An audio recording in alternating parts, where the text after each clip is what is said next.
وَيْلٌ لِّكُلِّ هُمَزَةٍ لُّمَزَةٍ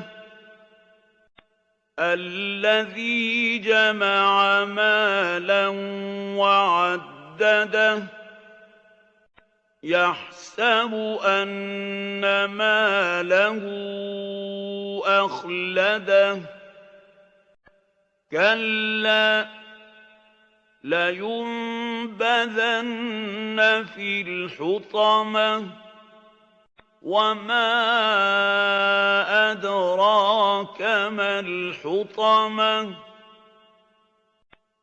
نَارُ اللَّهِ الْمُوقَدَةُ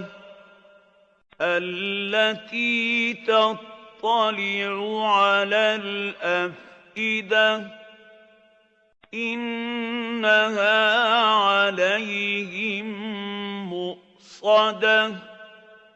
فِي عَمَدٍ مُّمَدَّدَةٍ